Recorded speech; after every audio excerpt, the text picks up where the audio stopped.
This episode is sponsored by Visual Media. Are you an entrepreneur or a small business looking to take your brand to the next level? Then Visual Media is the service for you. Visual Media is a video production company who specializes in creating high quality visual content for social media, websites, and online courses. Head over to Visual Media on Instagram and drop Resilience in their DM to get started. That's VZUALMEDIA _ to get started. What's up, everyone? This is Resilience in Action with Erin Brown, the number one podcast for anyone looking to have a greater human experience. Hello, everyone. This is Resilience in Action with Erin Brown, and I am here with our guest today, Mr. Rich Perry. Rich, thank you so very much for accepting the invitation. Thank you, Erin. Thank you for extending the invitation, and happy to be here. Thank you.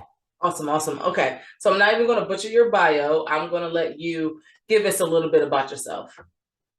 Sure. So a little bit about myself. I'm a business communication strategist, writer, author, content creator, just like you.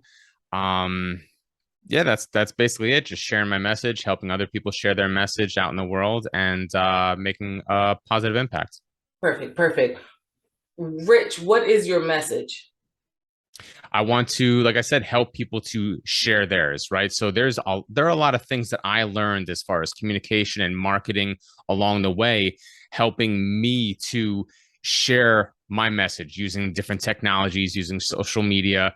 And there are a lot of people that they didn't learn that. It took a while for me to learn those things. So I figured, okay, this is how I can help other people to share their message and get out what it is that they have to say to make their difference. Gotcha. And how did you even start this? Where did this come from? Let's go to the roots of how you became a business communication strategist. So I think it started, way back. I got involved in college radio when I was a freshman, and that was like my first dip into communications and promotions and just being out in the world and networking and like learning things, right? So that was, back in the day. I don't know if podcasting was even around back then. If it was, I certainly didn't know about it, but I was on the college radio station. I got involved in marketing, doing street team efforts, started event planning and hosting events and things like that. And then later on, I started to use those skills in the professional world. Helping business owners share their message, helping them market themselves online. Then I got into podcasting, event planning. Then we started doing seminars and conferences and things like that. So it was things that I learned way back in college on college radio that I've then transferred into more of like the professional world. Cool. Okay. On your page, it says, and I have it up. I do. I help entrepreneurs explore entrepreneurship. Mm-hmm. Entrepreneurs, tell us a little bit about that. What exactly is an entrepreneur? So an entrepreneur is someone who works within a company, but they're given a lot of autonomy to maybe design a project, maybe design a program, and they basically act as an entrepreneur, but within the company. So they are working for someone else, but they're given a lot of autonomy to run that thing, launch that project, launch that program. And it's them doing it exactly like they would want to do it, as if it was their own business, right? And for a lot of people, this is where they first get that taste of being an entrepreneur. Hey, I'm having fun doing this. I'm a business leader. I'm a go-getter. I'm a high achiever doing this for someone else. What if I started to do this for myself? Or even if it's just like a side hustle, maybe I'm going to launch a little side hustle just to get some money for myself. How would I go about doing that? So those are the folks that I enjoy working with. Cool. How did you get your niche down to entrepreneurs? Like that's a very specific group of individuals. How did Mhm. you figure out that that was your tribe? That's who you wanted to work with? So, because that's who I am, right? Because I work Gotcha. for a digital marketing agency. So, I'm the marketing and communications manager for a digital marketing agency. And I also have my own brand. And I figured, hey, this would be a great opportunity for me to help people that are doing just like I'm doing. And it took a lot of going back and forth and working with the groups that I work with, different mastermind groups and things like that, that they helped me find that niche audience because they're like, hey, I've always said I wanted to work with people just like me. Mm-hmm. And they helped me to refine that and get the wording right. Gotcha, gotcha. Okay, that's cool. That's cool. I think you may be the first guest that I've had on who works with entrepreneurs, and I honestly that's the first time I've ever heard that word. Mm-hmm. So thank you for defining that and breaking it down for us because I know I'm not the only one. Describe a time where in your journey where you came to a fork in the road, right? You came to a Mm-hmm. crossroads. You went one way when you possibly should have gone the other way. I'll answer that question. Um, yes. So when I first started, okay, when I in college, I made, even though I was involved in the radio station, I was doing a Mm-hmm. lot of mass communications things. I actually majored in psychology and I started working as a therapist. And I did therapy for a number of years um, because that was how I really wanted to make a difference and help people. And like marketing and communications was always like something that I did on the side. You know, I always worked for record labels and things like that, but that was always on the side. Um, and then I ended up having I mean it was a work in progress, but I ended up having an emotional breakdown one time at work and I was like I need a change. Like I need to get out. I don't want to do this anymore. I need a career shift. A friend of mine gave me some good recommendations and gave me some good suggestions. Um and I made the abrupt decision to just quit what I was doing and start like a coaching business. In retrospect, I realized that wasn't the best decision for me at that time. I really didn't know a lot about business. I was a great therapist and I knew how to help people, but there's a lot more that goes into being a coach than just being able to help people. There's a lot of other things that go into it, you know? Um, so that was a decision that if I could go back and change, I definitely would. Since then, I've been going back for my MBA, learning more about business, becoming a better business leader, becoming a better business person, going through that MBA program. So that's something that I would advise someone who's looking to get into entrepreneurship or start that side hustle. Um, like really know what you're getting yourself into, get that plan in place. Um, so and don't make a fast decision without knowing exactly where you're going. Gotcha, gotcha. So would you have still been a therapist at this point? Do you think? No, I know that I did that for a number of years. I did it for about 10 years or Mhm. so. That's something that will always play a major part in my life. I enjoyed it. I found it rewarding. However, it's not where I was meant to be. Gotcha, gotcha. Did you know that going into coaching, you would still use those skills that you developed as a therapist? Oh yeah, I mean when I first started out, I focused more on mindset coaching and Hmm. empowerment coaching, and even kind of like life coaching, you might say. Um, but and I actually talked about this the other day. Um, it was because I was learning how to utilize social media and learning how to do all these learning about content creation and learning how to Hmm. market myself online that as I was learning those things and I was helping other people do those things, that was kind of when I made the shift. Like, hey, maybe I don't want to do life coaching anymore. I don't really want to do empowerment coaching anymore. I can utilize those skills, but I'm going to focus more on like business communication. Gotcha. And you found like success in that lane, correct? Right. Yeah. Awesome. What hiccups have you dealt with along the way with well, we're past the transition from life coaching to business coaching, but now let's be in business coaching. What is one tip that you can give someone aside from, making sure you do your research before you just jump into things?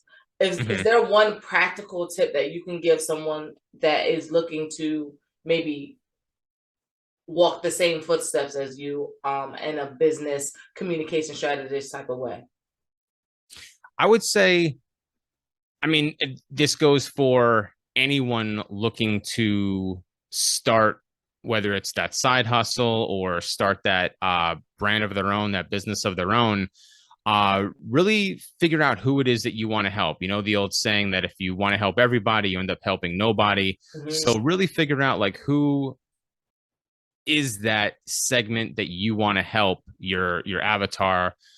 Who are the people that you're meant to help? Because there's so many people out there. There are so many different niche markets out there. You can create your own. Figure out who it is that you're destined to help, the people that you're going to be happiest helping them solve those issues every single day. Gotcha. So really, really niche down on your target audience. Gotcha. Okay. What? So business communication strategist. What are some pros to walking down that journey? What are some good stuff? We talked about some issues and some opportunities. Now let's switch gears. And what are your highlights? Like, what's the highlight of your day in your role as a business communication strategist? Hey. If you're enjoying this content, do not forget to rate and review.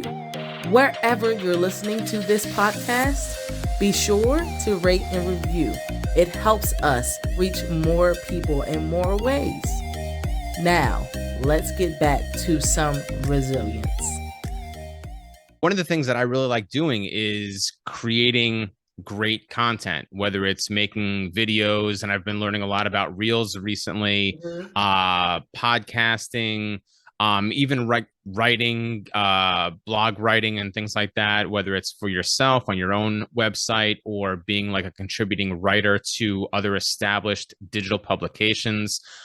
So I like sharing what I have to say, my tips, tricks, and strategies and things like that, and also helping other people to craft their message and make their first video, or because they don't know how to do it. We all know how to press the red button, but how to make a video that is appealing to someone else, how to share your message on a stage and give your first presentation, things like that. So I find joy in those opportunities in working with people. Cool. Okay, so that's your thrill. Rich, what do you do outside of business communication strategist? Like what else do you do that you find joy in? Professionally or just personally? Just like Rich is out having a good day. He's like, driving down the road, got the top back, like, what? Right on. So when I'm not working and when I'm not working on my MBA, you'll definitely find me in probably one of two places, either on the street running, going for my jogs, because that's like my happy place. That's where I do my thinking. That's where I go to collect myself if I've had a rough day, or maybe that's my celebratory moment. And also in a dojo. So I study a few different styles of martial arts. So that's what I do in the evenings. So those are the two places where you're going to find me when I'm not working or uh, doing my assignments for my studies. Gotcha. So, okay, you find your happy place is running. Mm-hmm. You're gonna have to explain that to me, because one thing that I think I'd rather pull off my fingernail. Uh-huh.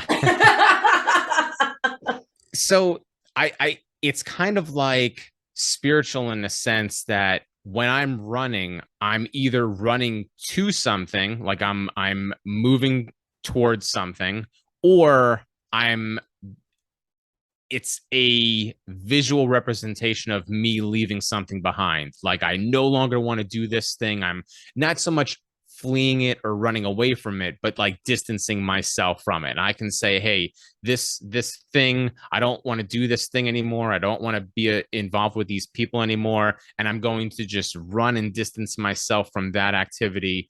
And that's kind of just like the mental representation of either running towards something or running away from something, distancing myself from something that I've used for years when I run. So, Y'all, that is a hack. That is a mindset hack, because I have never in my years of being alive have heard anyone break down running in that fashion that actually made it appealing. uh-huh. Like, like, okay, I could totally run for a little while from some things. That's actually that's actually brilliant. The parallel that you're able to connect or disconnect yourself from Mm-hmm. something, and you're doing your physical activity, so you're taking care of your health, that Mm-hmm. wellness, your mind, mental clarity. That's where you get all your like the creative juices are Mm-hmm. flowing and running in a sense. Um, so that's actually really good information you just shared. And to go a little bit further, like what you were just saying, like a lot of times if I need to work something out, like if I have if I'm working on an idea maybe for a video, or I'm working on uh like a presentation or something like that, and I have like the bits and pieces, or I have the elements, but it's just not seamlessly working together for whatever reason. When I go for a run, somewhere in that run, all the pieces fit together, and I'm like, okay, now this is how it needs to go. This is the way the flow is going to happen. This is how the presentation is going to go. And I get my answers there. So that's it. It just happens. You know what I'm saying? That's why I do it, because the answers come to me in that moment. You found what works. Right. That's awesome. Like, I maybe I'll try to run sometime this week. I challenge myself to like run, and I did that actually. I have a program, it's called Lead, and I wasn't running, I was walking. Okay. But walking at a fast pace. Right. And that's how the pieces to Lead kind of came together. So I totally understand exactly what you're saying, how you have, you have this and this. Mm-hmm. But when you get into it's like ultra focused, and you get in, you get that clarity that you need to bring everything together, and it just works. Mm-hmm. Cool. Okay. I actually, you are the first person that has ever made running appealing to me. Thank you. Thank you. I bet you had no idea that you were going to do that today. I didn't, and I don't. Yeah, I mean, I just shared it as because that's how I've always viewed it. I don't even know that anyone's ever asked me about that. So thank you for asking that, because Of no one's ever asked, why do you run? It was just more of like, oh, but that's why I do it. See, ah, I like that. That's a great little exchange we just had there. Let's see. So you run and you practice martial arts. Mhm. Um, what arts are you practicing? So The one is Iaido, which Okay. is the art of like drawing the sword. So it's a lot of traditional Japanese swordsmanship. That is really cool. Do you own swords? Yeah, I mean, I have my sword. Yeah. You know what I'm saying? That I use in class, right? Gotcha. Gotcha. So you're not like a sword collector in a sense. You just have the one that No, you no, no. use. I have my sword that I use for study, for training purposes, and the but I don't have like a wall of katana. Gotcha, gotcha, gotcha. Okay. Okay. I did Muay Thai for Okay, just about a year. Um, okay, Amazing. And talk about like that fitness and the mental clarity. I mean, sure. throwing those jabs and those kicks and those punches, and definitely you got into a zone, into a focus.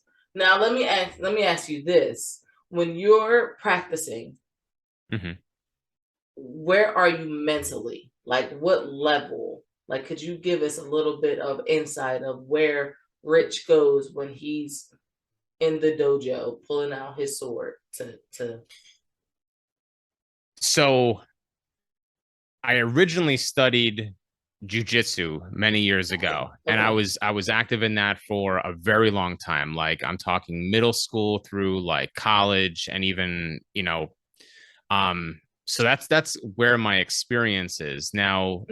Swordsmanship, I'm very new to, Gotcha. so I'm very much living in the conscious. What am I doing? I'm watching this guy. I'm watching that guy. Am I doing this right? Am I standing here right? So I'm definitely not at the unconscious level of performing the techniques and the waza and things of that nature because I've only been doing it for a few months. Gotcha. So now I've known the teacher for a very long time, Mm, but I'm just very new to the dojo. So because I'm so very new and just learning everything, I'm very much at that conscious level of constantly checking myself. What am I doing? Am I doing it? Just watching everybody else. So very much in my own head and making sure that I at least look okay. you got to at least look like you know what you're doing, right? Right. But I mean, that being said, it's something, and I actually had this conversation with my teacher the other day because he's someone that he really tries to teach us not just the way of of the samurai in the dojo, but just helping us to learn these lessons that we then later apply in life. And I'll give you one example. He was teaching us this lesson, and he could see that with the one lesson, like there were some students that were like struggling with it, right? Mhm. And he basically said, "Hey, listen, all right, everyone, stop what you're doing." And he's like, when you come here, you're coming to train, you're coming to learn. Like you're not coming here to be perfect. You're not coming here to be the master and the greatest. Like you're coming here to learn and get better. And he's like, so don't don't beat yourself up if you're not getting it right. You may not get it on the first shot. You may have to go home and keep practicing, and then you come back and you'll look better the next time, or you'll do it better the next time. And I mean, it's something very, it's a small lesson, right? But it's something that really made an impact on me because I was listening to what he had to say. A couple of days later, I'm in my MBA studies and I'm reading the chapter and I'm getting ready to do my assignment for the week and stuff like that. And I was just like beating myself up because I wasn't grasping the assignment. And Mhm. I'm like, I'm an idiot, blah, blah, blah. Like, why can't I get this? Blah, blah, blah. Like, and then I thought about it, like, I'm in this MBA program because I need to learn this stuff, because I want to Mhm. learn this stuff. And I kept telling myself, Rich, like, if you don't know it, the answers are there. Just reread the chapter, keep going at it, keep going at it. Like you're not the teacher, you're the student. You're here to learn, to do the assignment. And in the event that it's only a B or a B plus, like your teacher is going to give you feedback and you'll learn, and then you'll be able to apply it in the real world later. So I basically had to like coach myself utilizing his teachings. And it helped me get myself out of my own head in that real world experience. I got an A on an assignment, so I was happy. You know what I'm saying? But like, I was utilizing what he taught us in the dojo, utilizing it in a real world application. Mm-hmm. That it's crazy how that works. Mm-hmm. That we can our lives. We like you said, you like to run. You're in the dojo. You are going for your MBA, and how they all at one point or another cross Mm-hmm. and help you hold yourself to not necessarily a higher standard, but give yourself the patience and the grace that you Mm-hmm. need. That maybe you wouldn't have been able to afford yourself, or maybe you wouldn't have caught it as soon as you did if you hadn't been, if your teacher did not have that conversation with you all. Hey, hey, hey. Did you know I wrote a book? It's called The Value Method 5 Steps to Unlocking Your Greatest Potential. And in it, I share just that 5 wildly easy, actionable steps that will set you up to have a greater human experience daily. I've included interactive worksheets and small assignments at the end of each chapter. You're literally creating a living blueprint of your best life. Be sure to check out the show notes for the link to purchase your copy and a copy for a friend. Absolutely. Absolutely. Because I know myself, and I know sometimes I'm like a recovering perfectionist and like always needing to be the best at this. And if not, then absolutely. So Yeah, I love that. I love that. Rich, how can we find you on social media, and how can we support you in what you're doing? just connect with me. So what I have the same handle on all my social channels.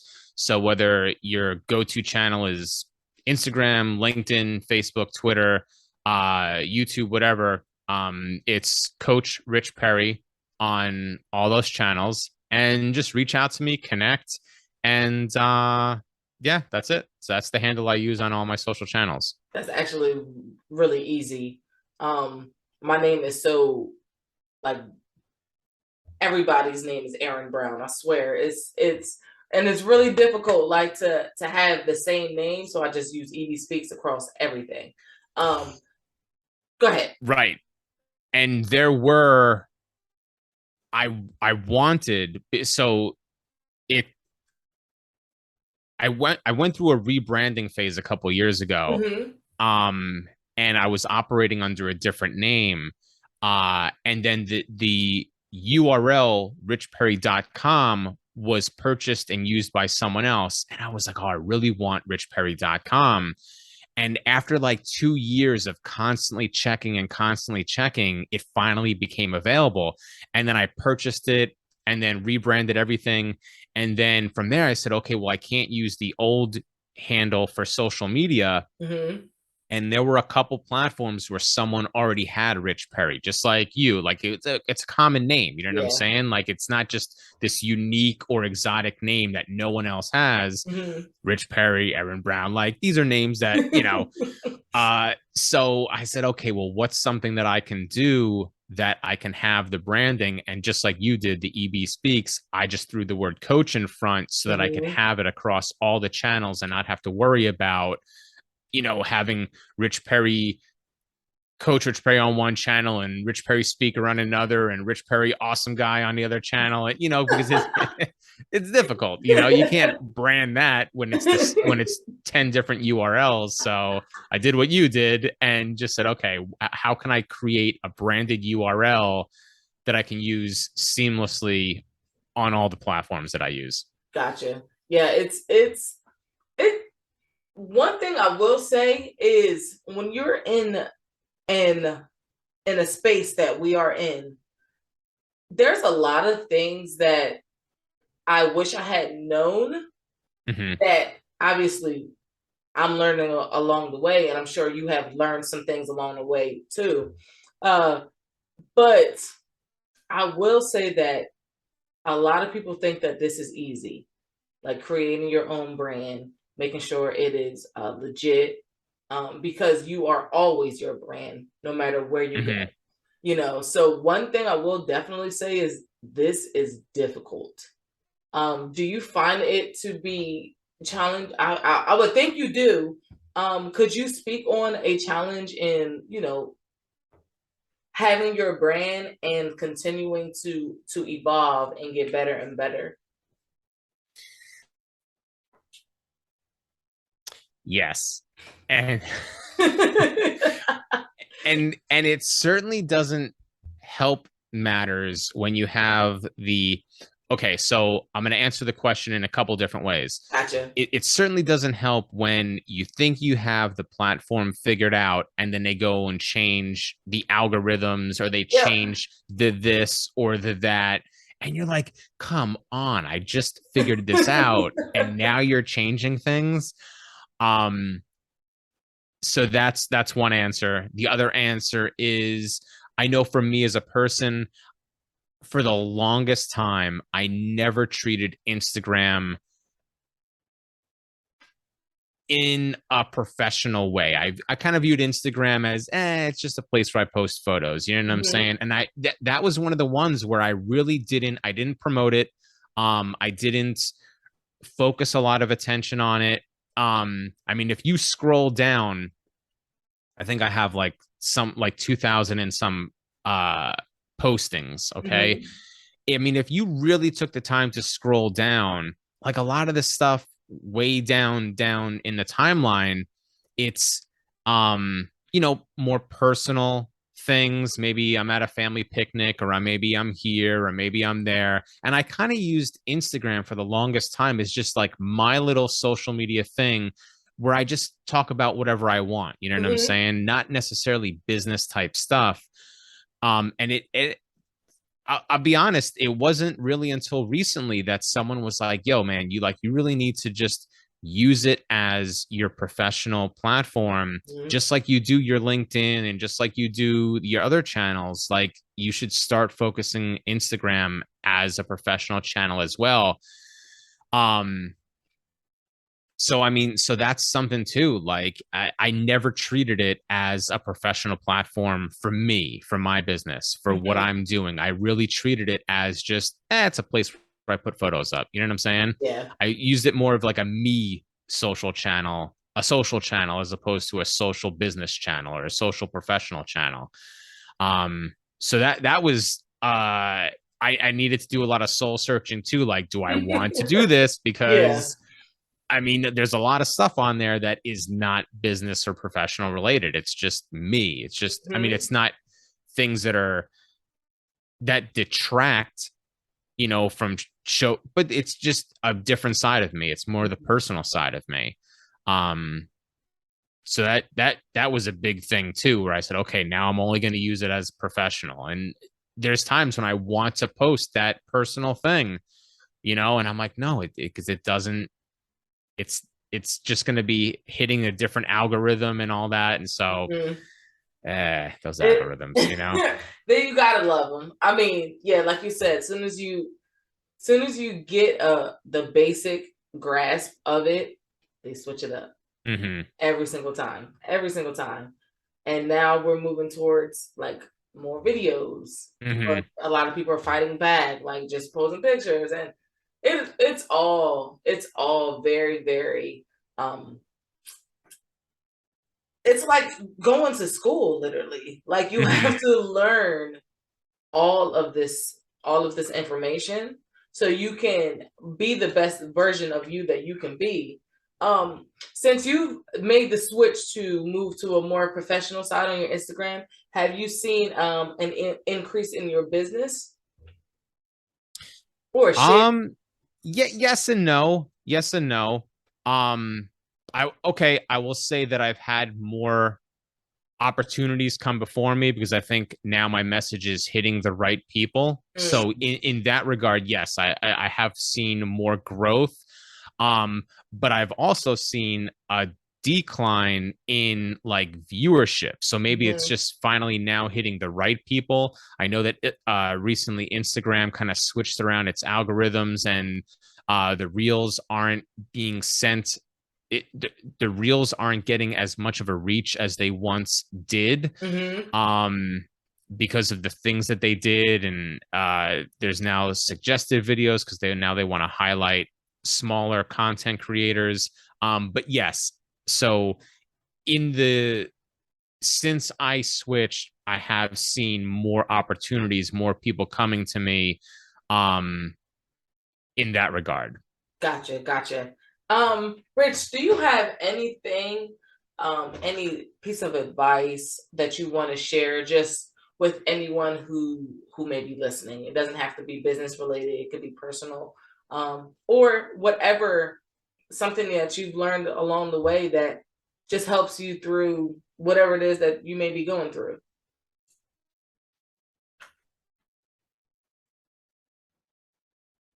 I would say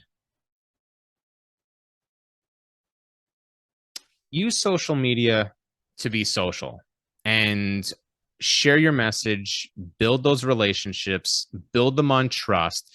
If you have something that you feel strongly about, if that is something that defines you and the work that you want to do in this world, utilize social media to reach out to those people, to share your message, build, like I said, those relationships, build them on trust, reach out to the right people, and make your difference for whatever that is. And just keep going. You might hit those setbacks, you might hit those little stumbles or anything like that, but keep going forward in your journey and in making your difference. Absolutely love that. Y'all, there was a lot of gems in there, so I hope you grabbed it, and if you didn't, I hope you rewind it and listen to it again, because Rich just said something really powerful. And I'll quote my man Sir Winston Churchill when he said, "Success is the ability to go from one failure to the next with no loss of enthusiasm." So that's something that always helps me when I hit those stumbles. I'm like, let me turn to some Churchill, see what he's got to say. And that's the one quote that's always pushed me, especially when I hit those stumbles. Yeah, it's funny. A few days ago, I was looking at my memories on Facebook, and I said something in the facts that, like, very similar to that. Failure doesn't mean, what did I say? Failure doesn't mean that you something. It means that you're still trying. Like, failure is not like the end. It means that you're still trying. So failure, you're going to fail. If you're trying to succeed at anything, you're going to fail. And but that bounce back is what is going to separate you from everyone who has failed and decided just to leave it alone and move to something else instead of, trying again. So yeah, love that. Rich, I have one final question for you, then I will get out of your way. You ready? Hit me. Awesome. It's an easy question. What does resilience mean to you? I think it means kind of like what we were just saying about the Churchill statement, in like bouncing back. Their success is the ability to go from one failure to the next with no loss of enthusiasm. Resilience to me is that same thing. It's like you're going to hit those stumbles, you're going to hit those setbacks and things like that. But if you can keep pushing forward, if you can bounce back, have that enthusiasm, find in yourself to keep getting back up after you fall down, that to me is being resilient and always moving forward. Always moving forward. Literally resilience in action. I love it. Rich, thank you so very much for hanging out with us for a little bit, sharing a little bit about yourself, and also giving me a mindset hack so I can start running. Appreciate you. Thank you. Thanks for tuning into this week's episode. If you enjoyed it, be sure to rate and review. And remember, resilience in action will always lead to a greater human experience.